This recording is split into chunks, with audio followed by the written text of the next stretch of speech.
I hated going. Email arrived promptly at 9:47 a.m. Dinner with the Donnellys. Friday 7 p.m. HR's official invitation with a happy face emoji made it personal. After 22 years of growing CoreLogic Dynamics from a little tech startup in a rented warehouse to a $120 million analytics firm with global clients, I was invited to dinner with the CEO and his family.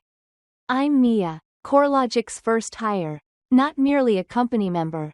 The company was me. Upon starting, we had 3 clients and 1 printer that jammed if Miss View Ed. I constructed client systems, oversaw vendor contracts, handled money until we could hire a CFO, and solicited deals to keep us afloat. Founder Doug Donnelly called me the quiet engine. He stated I kept things moving when everything else nearly fell apart. Recently, I'd noticed a change. Doug had grown distant. My updates were skimmed. Bi-weekly calls replaced our Monday meetings. Sometimes indefinitely. The interns followed, young and noisy, spewing jargon like confetti. I sensed the cool breeze before the window opened. I knew when I got the dinner invite. I didn't realize how cold the breeze would be. A chic downtown rooftop restaurant with expensive scallops and spectacular lighting. The pearl earrings my daughter got me last Mother's Day matched my silky navy blouse. As usual, I looked respectable and executive. Doug, his wife Patrice, and their daughter Harper were already there at a big white linen table. She appeared to have exited a runway. Polished, wrinkle-free blonde. She exuded LinkedIn CEO style in her linen pantsuit. Doug and Mia smiled, arms outstretched. I'm delighted you came. I answered, won't miss it, smiling as I took my seat across from him. Rope-like stomach. Dinner began like any other executive meeting. Too much drink. Too many meaningless compliments. Harper lightly but condescendingly questioned about the company's early days. She laughed. Imagining you guys working out of a garage is so funny. I grinned. It wasn't hilarious then. Doug cleared his throat. In the first 5 years, Mia saved the company twice. She got us our first million with that defense contract. Harper grinned. Every organization needs building bricks. I should have left then, but I stayed. I wanted to test their limits. Doug placed his hands on the table like a peace offering halfway through the halibut over saffron rice main dish. Mia, we've been planning long-term, he added gently. Your contributions were crucial to establishing essential logic. It arrives. We're ready for a new generation as we prepare the company for the future.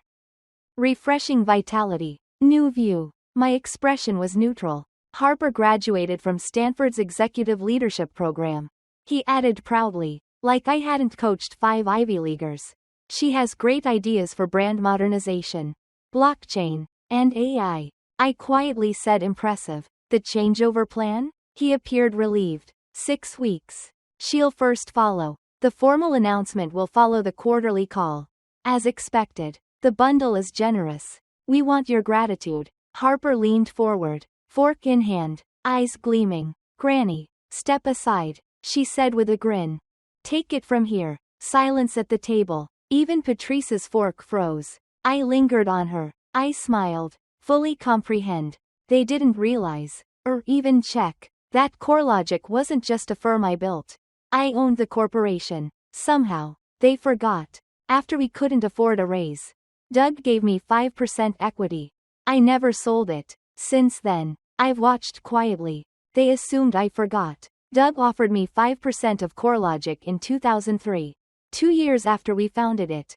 Close to bankruptcy. I had spent all night clearing up a billing mess that nearly cost us our biggest client.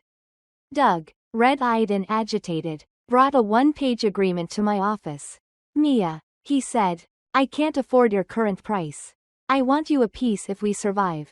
I barely noticed it. It felt more like a thank you card than a contract. I was fatigued, loyal, and stupidly hopeful. Years later, when we incorporated and brought in our first investor, I had a lawyer check my signed documents. It was then I learned. Not symbolic, genuine equity, voting rights, ownership. I never mentioned it, never boasted, never reminded Doug. It wasn't necessary. I thought I was part of the company. CoreLogic altered throughout time. Doug did too. Instead of consulting, he chased buzzwords. Consultants came and went. Those who smiled at Harper's LinkedIn profile stayed longer. Suddenly, loyalty and results weren't valued. It was optically measured. I no longer looked the part. Next Monday, I went to work as usual. At reception, smiled. I got my normal black coffee from the steam-powered machine. Logged in email. Access was unaffected. For now.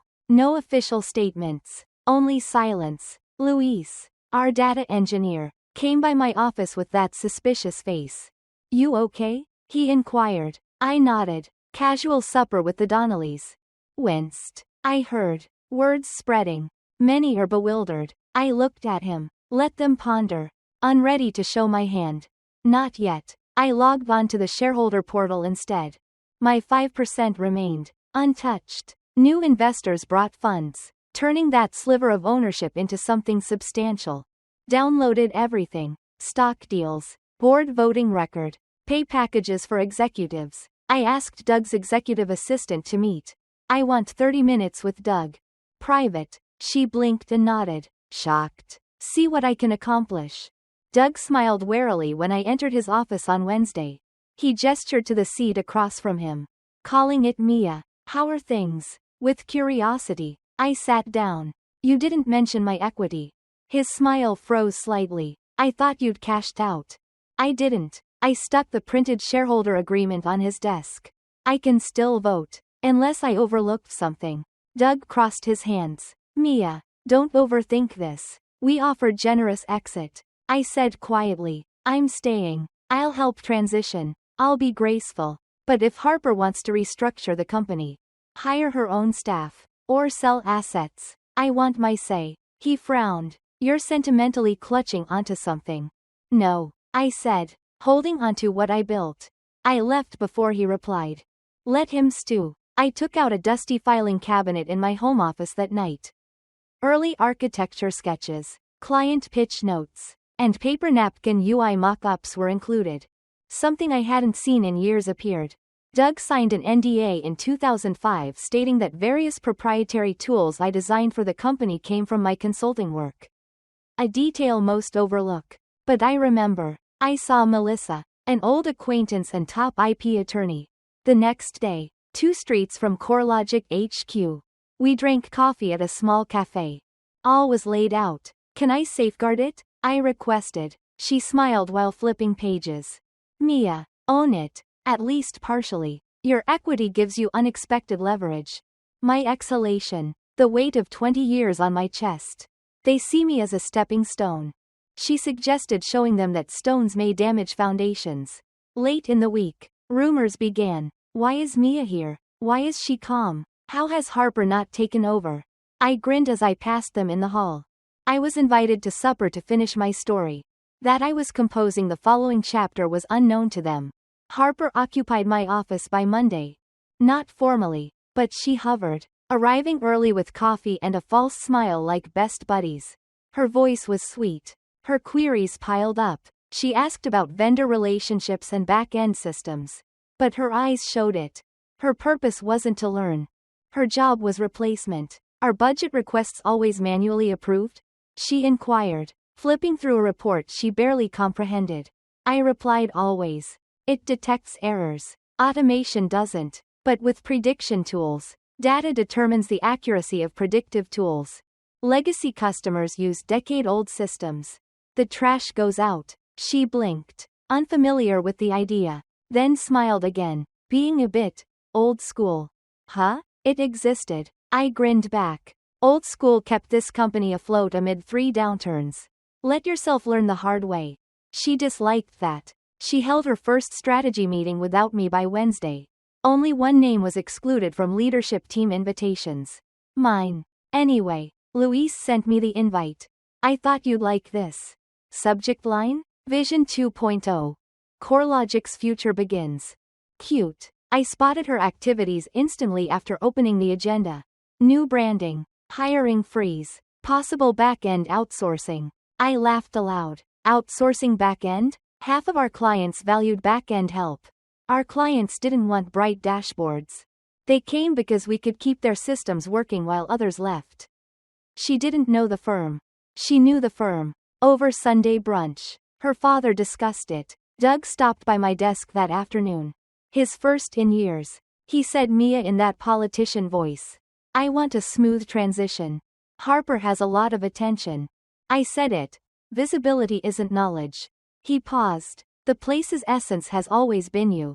You invited me to supper to remove its soul." Doug flinched slightly. "It's not." "Doug, what is it?" "Because I made systems. I calmed investors. I kept your company together throughout your Napa sabbaticals." Silence. "I know Series C dilution." I said. "Getting the company ready for acquisition." His eyes grew. "How?" "I know how the winds shift after being here long enough." Not denying it. Just surveyed the floor. We faced tough options. The board sought new blood. New tale. A story you imagined excluded me. He paused. "We're offering packages." "No. I don't want your package. What I owe interests me." I left before he replied.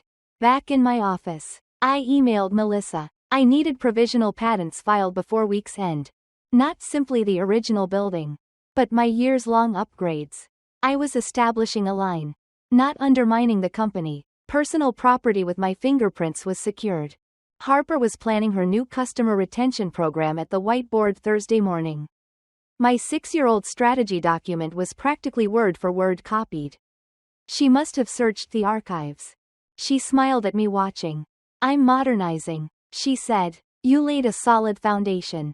"No problem," I answered. "Approaching. Just credit your sources. Quarterly reports appear bad with plagiarism." She smiled briefly. Friday found the IT crew whispering. My operations lead Vanessa cornered me in the break room. "They're nervous," she whispered. "Doug doesn't speak up against Harper's illogical changes. Because he's out of charge." I said. "He doesn't realize it." Vanessa looked at me. "You're doing what, Mia?" "Setting the table," I said. "For what?" I asked. "For Storm. But it's fine." It was my plan to smile. I sat on my patio with my laptop and red wine that night. The emails were written. The remaining 3 board members were reminded of my equity and the shareholder provision that required unanimous consent for structural overhauls. 1 to fast-growing Technova Systems, which we nearly acquired last year. Their CEO and I got along. I desired a meeting. 1 last email. To me. The subject? Leverage. I kept everything in case war didn't appeal. Recognition was my goal. They'd discover my old schoolness if they kept pushing me. The announcement was made Tuesday morning. All staff meeting. Mandatory attendance. Harper paced like a TED speaker with a cordless mic at the front of the audience as a slideshow of stock photographs and ambiguous slogans played behind her. Vision. Velocity. Victory. Doug smiled and called her a breath of fresh air. Harper smiled and thanked him like a beauty queen. Then she told the personnel. "Start a new chapter." She began. A younger, leaner, more inventive CoreLogic. There it was. Not even subtle. I watched the expressions from the second row.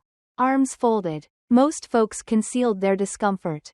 Vanessa was dumbfounded. My eyes were ignored by Luis. When Harper pointed to the projector, an organizational streamlining plan slide appeared. Phase 1. Then my jaw constricted. That slide showed a restructuring strategy. Reduced back-end procedures. IT outsourcing. Departmental merger. The worst is legacy management transformation.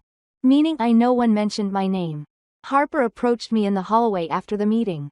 Alone. Confident. "Please handle this gracefully," she said quietly. "Veterans are expected to do it."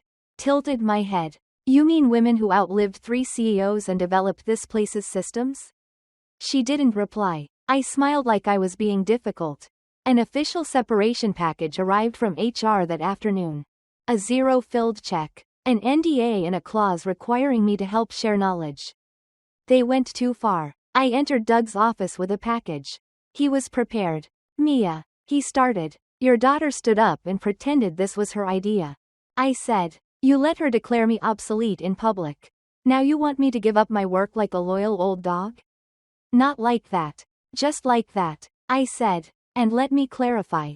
No signature. Not today. Not ever." He exhaled. "You're forcing termination? Your memory is failing." I reached for my bag. "My shareholder seat remains. If you force me out without board consent, You'll break the deal. Doug paled. You find Harper's fresh ideas exciting yet risky. Cutting the back end will damage infrastructure. That predictive automation approach she keeps mentioning? Not even our client contracts are met. You know, leaning back, silent, not aiming to sink the ship. I said, I won't let you drown me. That night, I met Vanessa and Luis at a quiet cafe across town. I moved both manila envelopes. This is what? Vanessa asks. Proof. I replied. That we built more than code. Intellectual property. Documented. Timestamped. Traceable. You're suing? Luis asks. I refused unless forced. But I want you both safe. Harper plans another reduction. Vanessa nodded slowly. She's assigned the press release to the PR staff. I stated they're cleaning up before the buy. CoreLogic is packaged, streamlined, and polished. Luis raised eyes. Will you stop? No. I said. I'll shape it. For 3 days, I worked like a ghost. Quiet, unassuming, but precise. Melissa and I met again. Sending a cease and desist letter about Harper's new systems using proprietary modules. I wrote the board. Formal notice that I would vote against restructuring without a neutral third-party audit. Technova's CEO joined me for lunch. Just talking. He raised his eyebrows when I highlighted CoreLogic's rotating leadership. I said they're sale ready. He nodded slowly. That would explain the brilliance approaching us. I grinned. If you're interested, I can suggest systems to secure. Who comprehends them? Harper felt the pressure by Friday. She spoke with a new edge in meetings. Her smiles tightened. It was a confidence crisis. Because she felt she could lead them? Started looking at me. All I did was smile. For the storm she tried to start? I erected the levees. 3 of Harper's new glitzy projects failed by Monday. The vendor migration she promised would save money? Late due to integration concerns. Also called louche. Silently removing a 2-year-old compatibility patch he wrote. The rebranding idea? It's on hold after the legal team found trademark infringement against a smaller IT firm. I knew the company. I may have told them. The new predictive analytics model? The second live client data test crashed it. The trash goes out. Exactly as warned. Harper continued. So she doubled down. So she called a meeting that afternoon. Each department leader must comply. Clipped voice. Fake smile in frustration. Her words described our developing pains. Let me assure you, our course is right. Nothing feels good about disruption. I lifted my eyebrow from the corner. Parachute disruption works. You removed every firm safety net. A tight smile. Mia, I appreciate your feedback. Doug sat silent. He stopped hiding. A figurehead sat on a chair, watching his daughter sail the ship toward an iceberg. Vanessa met me after the meeting. 3 longtime clients called today. She stated quietly. They're nervous and may leave if service quality lowers again. I nodded. Let me guess. Harper hasn't responded to emails. They'll wait. She thinks. They won't. I opened my laptop at home that night and composed a 2-line email. For Daniel Rayner. Lunch follow-up. If your board is serious, act now. Technova's CEO Daniel Rayner and his board have been eyeing CoreLogic for months. Waiting for the right time to act. Not sabotaging, but giving them a mirror. Show them what was behind the veil. Next morning, Harper was sitting at my old office desk with her feet up, tossing a stress ball. Her eyes didn't rise when I knocked. Can I help? She inquired like I was intern. A few minutes. She sighed. Make quick. Still calm. I entered. You're losing company. That caught her eye. You assume people would follow you because you talk about branding and innovation. This place wasn't constructed on slogans. Trust underpinned it. Relationships. Working systems. She stood. Eyes narrowed. You threatening me? No. I said. Given a chance. To what? Stop acting like you know what you're doing. She sneered. My daddy. Is his board pushing him aside? I said. You're a figurehead like him. She looked at me. Her bravado crumbling. You want to lead? I said. All right. Lead. Don't burn the foundation to prove you can light a match. She didn't reply. She surprised me. Later that day, Doug sought a private meeting. No helpers. No Harper. He looked drained. Very exhausted. Mia. He replied. sitting across from me. You want what? I inhaled. I want praise. No payment. Not titled. Recognition. He rubbed his face. Scared bored. They've seen instability. Your name is still on every vital system. They know. Scare them. I said. Someone who feels legacy experience as a liability took over a multi-million-dollar organization. And Technova? He asked softly. Just smiled. I lunched with Daniel. The offer is true. Yet I remain undecided. Doug stared at me. Stared at me. First time in months. You could leave. I said I could. But I won't. What I built matters. My terms apply if they choose to keep utilizing it. Vanessa texted me that night. Client X wrote the board a formal concern letter. Change is happening. My response was 2 words. Be steady. The microphone was Harper's. I had the stage. In a couple more moves, I'd rewrite the script. Full boardroom. Viscerally. 2. Full enough that tension hangs in the air like static and everyone acts calm while they can scarcely breathe. It was Thursday. Emergency meeting. The board called. The temporary leadership team. CEO. Department heads. And me. Doug looked 10 years older by the conclusion of the meal than 2 weeks before. Harper flipped uncomfortably through a leather notepad she hadn't written in. A man I'd had lunch with days earlier was across from me. Technova CEO Daniel Rayner now has the polite, dispassionate look of someone assessing a company's organs before transplanting or leaving. Celeste, the board chairwoman, advised us to confront the elephant in the room before starting. She nodded at me. Mia brought various items to our attention. Our internal CoreLogic transition studies did not uncover contractual, technical, and operational issues. Some looked. Doug's expression was frozen. Harper looked at me like she realized she'd entered something bigger. Celeste continued. If it affects stakeholders with more than 3% ownership. Our original shareholder agreement requires unanimous board approval to alter the executive function. She faced me. Mia, want to talk? I stood, calm and unmoved. I'm not here to cause trouble. I said. I never wanted that. I'm here because I gave this company all for over 2 decades. People began to view that as a weakness and expendable. Harper's jaw tightened. I ignored her. I refuse a crown. No title needed. I want my work respected. Please acknowledge my contributions. I want this company's leader to realize that innovation is meaningless without a basis.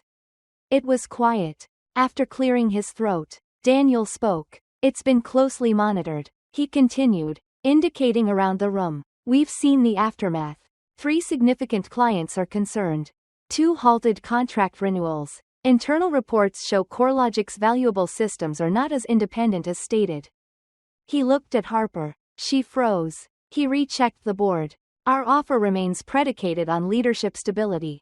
We won't proceed if the transition strategy continues. Harper had to leave. Doug spoke, but Celeste blocked him. Let's break for 10 minutes. People whispered as they entered the hallway. I sat, as did Harper. She regarded me, stared at me. She added, I didn't mean to destroy anything. Her voice low. I looked at her. I understand your need to prove yourself. But you came in swinging without questioning what we were swinging at. You viewed others as hurdles. Insignificant. You treated me. She gulped. Now what? Slightly leaned in. Not my call anymore. The board decides. 10 minutes later, we returned. Celeste stood and ruled calmly. Harper Donnelly's transition leadership duties end immediately. Doug will advise throughout the acquisition. Mia Carter faced me. Our transitional advisory team will report to Technova's board and potential partners. Didn't smile. Yes. I nodded. My consultancy contract was signed that week. 3 times my prior income. Full autonomy and acquisition systems integration power. Harper left softly. No goodbye email. No goodbye party. Doug shook my hand one last lobby time. Sorry, he whispered. I know. I answered. 2 months later, CoreLogic joined Technova. The majority of workers stayed. I chose a new leadership team. Vanessa became operations director. Luis managed engineering. Half the corporation reported to my trainees. I didn't return to my office. A little lakeside home was my office. I walked barefoot on the deck with my coffee twice a week, enjoying the sunrise while client dashboards loaded seamlessly. I created systems that quietly run. I received an evening email from Celeste. Subject? Mia Legacy. What you did. How you handled it. Never seen anything like it. Not only did you preserve your legacy, you showed everyone true leadership. I watched the screen for a while. It wasn't revenge. Power wasn't involved. The issue was value. Know it, having it, and not letting anyone steal it.